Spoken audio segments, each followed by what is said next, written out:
right, welcome back. It's the Todd Pod, Jer and the Bear, the podcast with Todd and Jer, May 20th. Thank you for tuning in.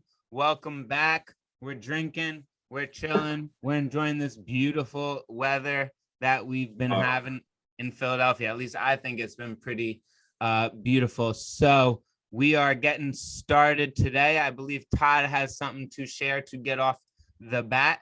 Todd, let's hear it. And today at Jeremy's suggestion, we are going no politics. So we're each doing a crypto corner segment, and we each got a horrible and hilarious. And I'm going to get started with a horrible or hilarious. Jeremy, I don't know if you saw this, but there was a recent story of a man who hijacked a bus full of school children. Have you heard about that? I haven't. That sounds pretty crazy.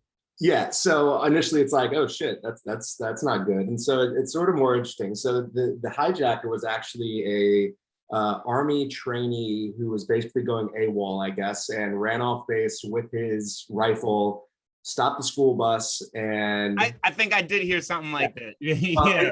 Now it's ringing a bell.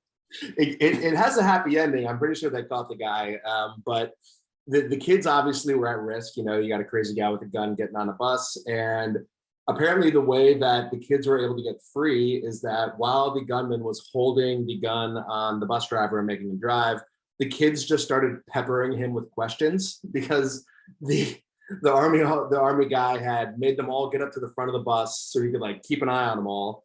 And then they just started asking him questions like, are you a soldier? Why are you doing this? Are you going to shoot us? Are you going to shoot the bus driver?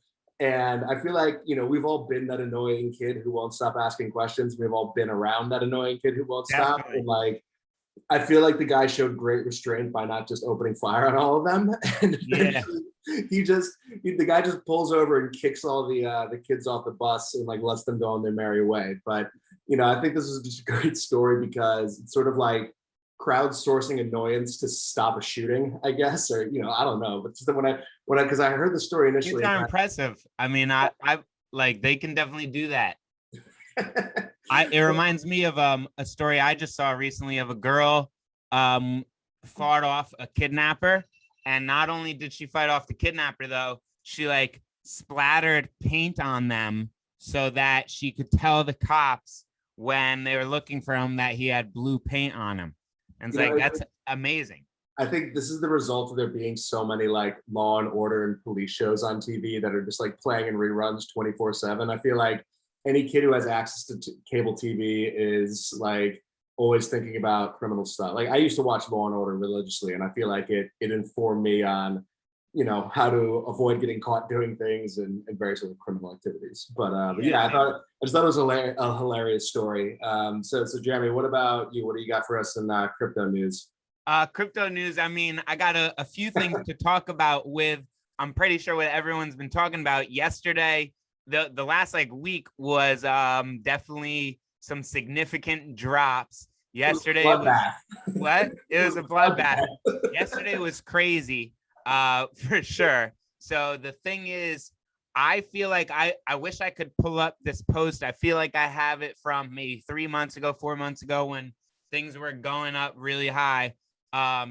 Historically, Bitcoin has always pulled back to the CME gaps. So CME is like a group of futures, and I don't even really understand how this works too much, but basically there's these gaps in the market, and if Bitcoin doesn't like hit this number or like reach this number and it passes it, eventually it's going to pull back and hit that number. Now the CME gap, I believe, was like 28,000 or 29,000, and yesterday it hit 29,000, which I think that's just pretty wild. But a few things I want to mention, and I'd like to hear your input, is there's a lot of stories of what caused that. A lot of people are saying it's Elon Musk. A lot of people are saying it was a coordinated effort from like these major institutions. I saw that something going around like Reddit and 4chan that like people predicted this. Similar could be the same thing or a little different is news in China that major institutions can't use Bitcoin, and that was the reason for the pullback. So what do you think it was? or was it just overvalued market, over leveraged, and had to have a pullback? I mean, I'm slightly invested in crypto, not a ton of money, but for me, it's always been a play on years, not days or months, because I just support the technology and think it's going to pay off in the long run.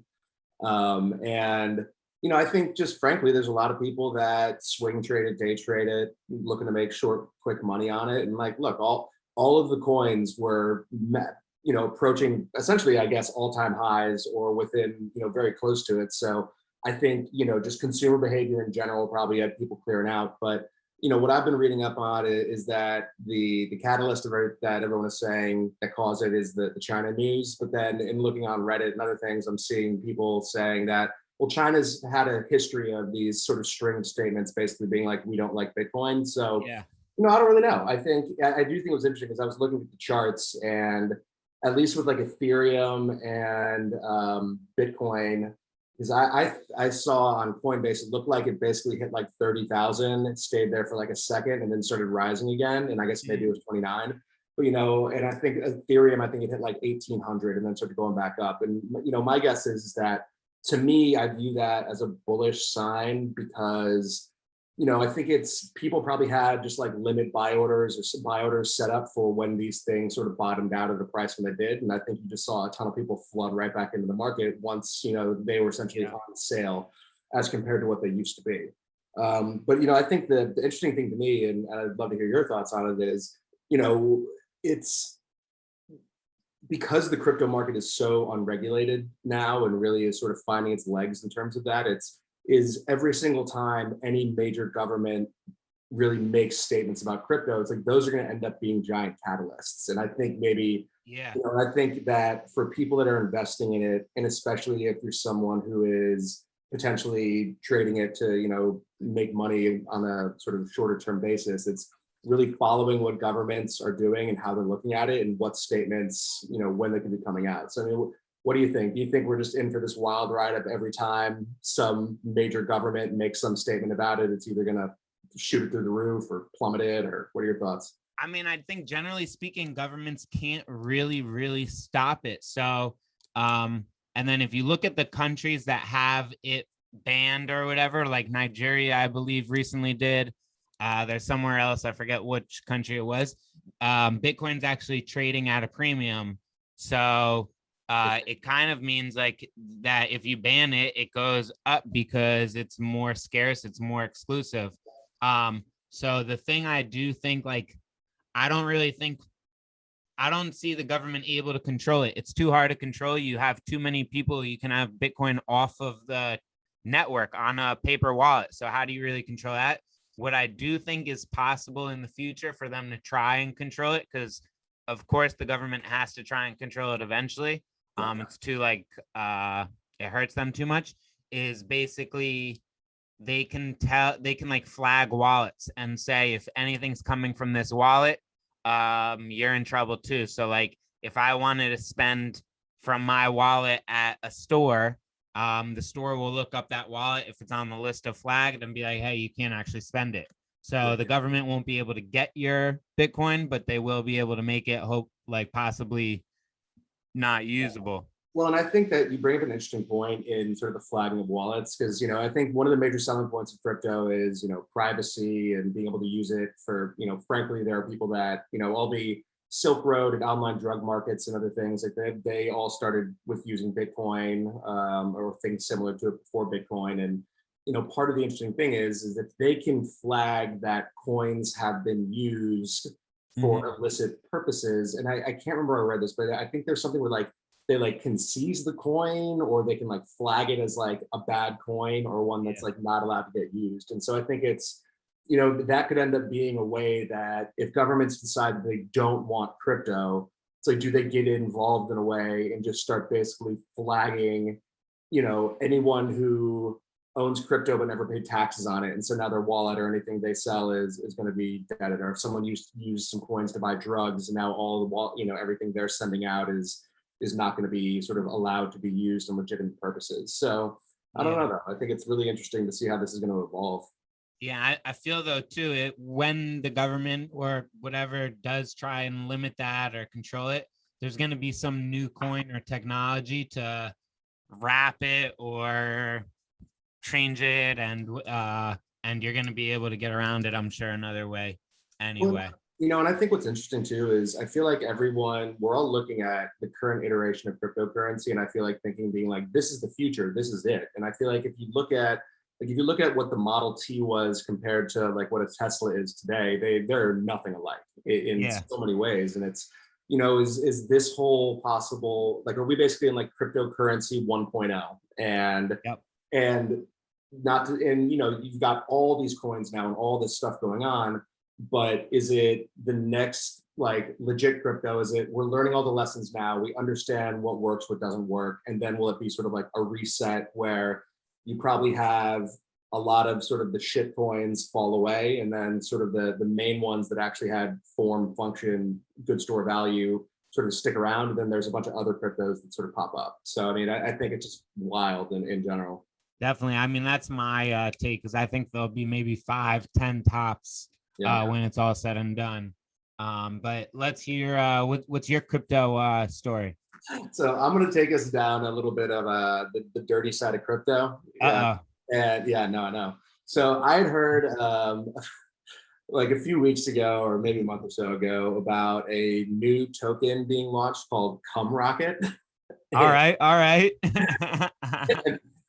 And at first I'm just like, oh, okay, this is just like someone trolling, and this is just something that, oh, and by the way, yeah, the token name for Cum Rocket, Cummies. Cummies, yes. Yeah. I've seen. Like it just felt like a joke, but then when I actually did some reading on it, they have a white paper on their website. Which Oh God. Oh, yeah. Don't shoot me the white paper. I didn't even put that together until you responded to it. Yeah. So it's interesting because what they are attempting to address is the issue of basically piracy in the porn industry, and that's sort of what they're marketing it as. And the porn industry has always been plagued by it. Once it moved online, is people would just rip DVDs, throw it on a bazillion websites, throw it on torrent sites, whatever. And so it is actually interesting that they're sort of trying to attempt to fill this niche marketplace where they're going to be trying to use it to pay like cam girls, trying to use it to pay, buy not safe for work and pornographic NFTs. And it's actually very interesting in terms Not of a bad idea. actually be sort of, because there was definitely a market need to provide better content protection to creators of pornographic material. And Right. so it'll be interesting to see if it picks up and if it sticks around. But they also have a merch section of their store where you can just buy shirts that just say "Cum Rocket" across the front of them. And Did you purchase any cummies? no, I have not purchased any cummies. I don't even know where to go to get them.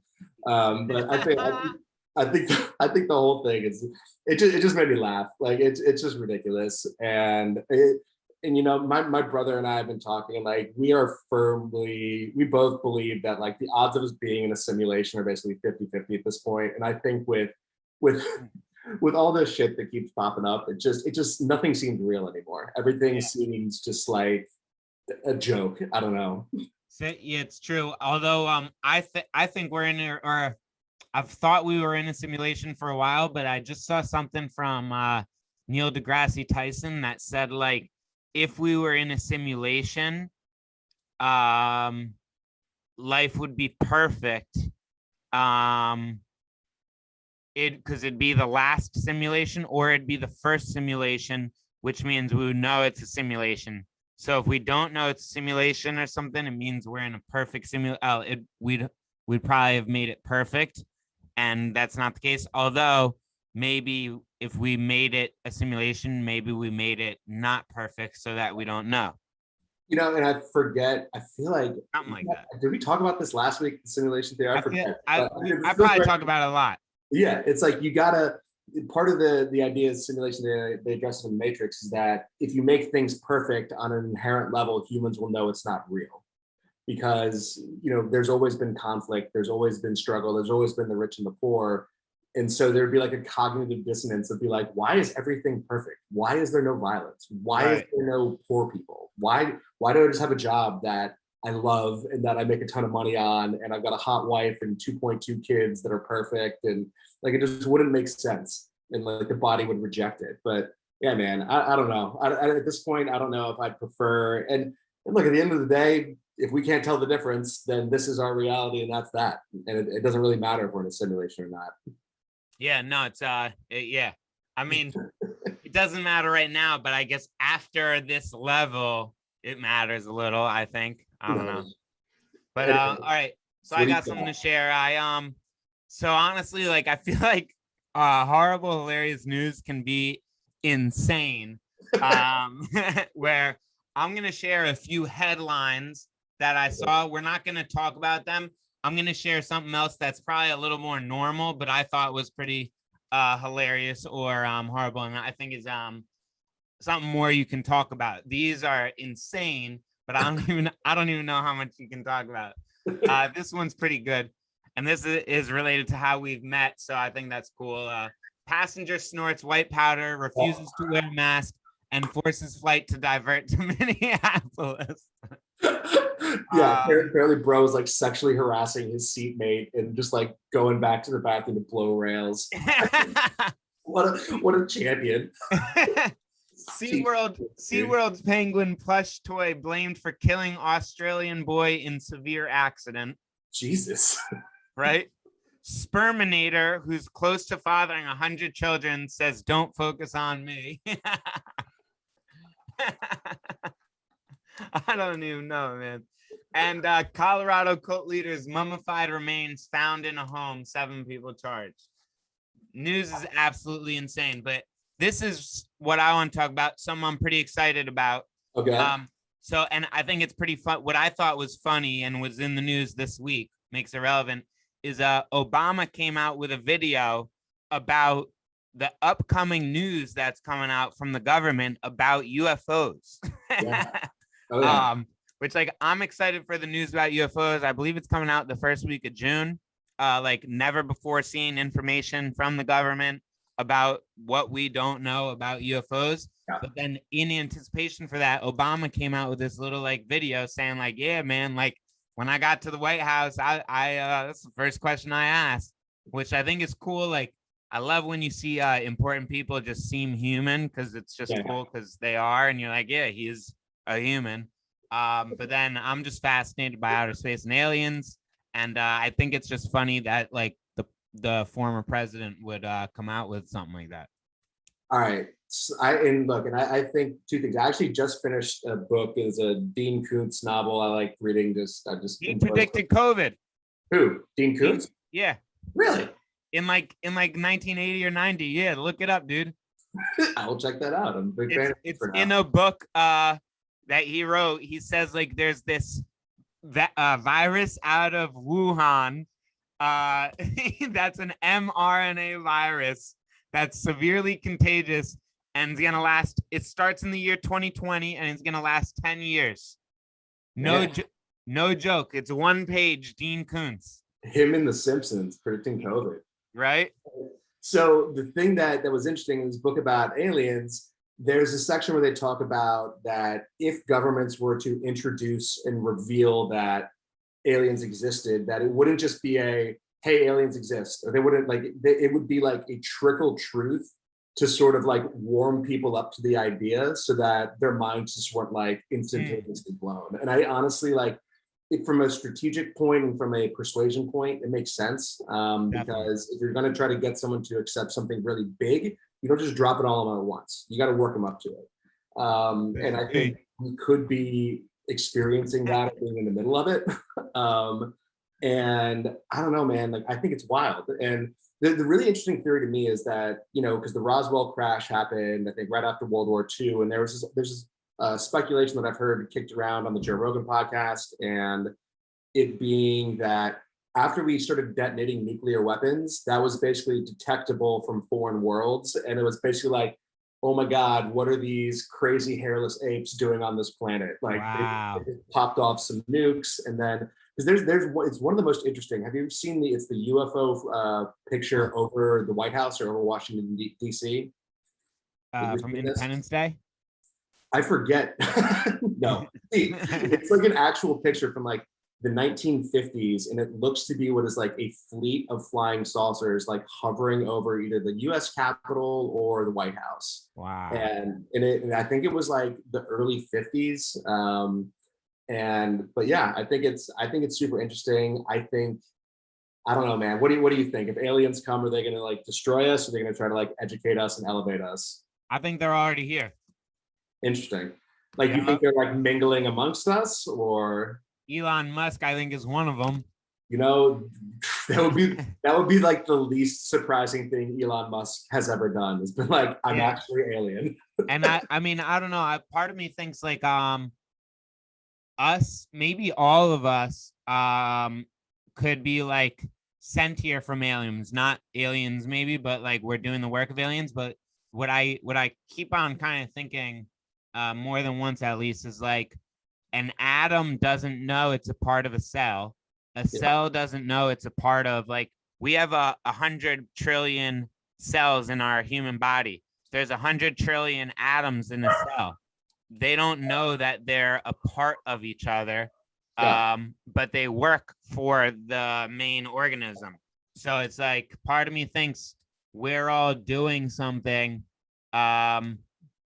maybe for someone else that we just don't even know. I don't know. So this is a slight tangent because you brought up Obama and the aliens. So if you were president, what are the questions where, like, once you got sworn in, you'd go to like the CIA and be like, all right, I want to know the real shit on these things. What would it be? Yeah, that's a great question. I mean, I would ask so many questions, but so like, I guess pick like one besides aliens, because I feel like that's obvious. I mean, I guess my main question would be like, what's the biggest secret that we have? What's the thing that you'd basically have to kill me if you told me because I'm president? Yeah. I mean, I'm trying to think of what I think is possibly I mean, right now, just because it's so relevant, like, I think coronavirus is real 100%. I've actually brought this up on a different podcast of mine.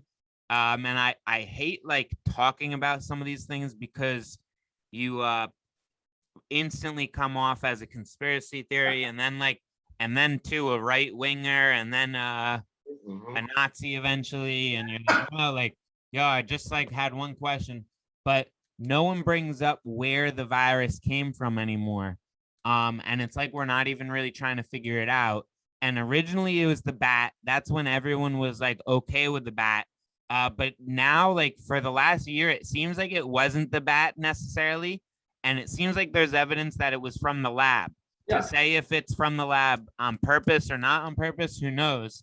But it seems like that's just dropped.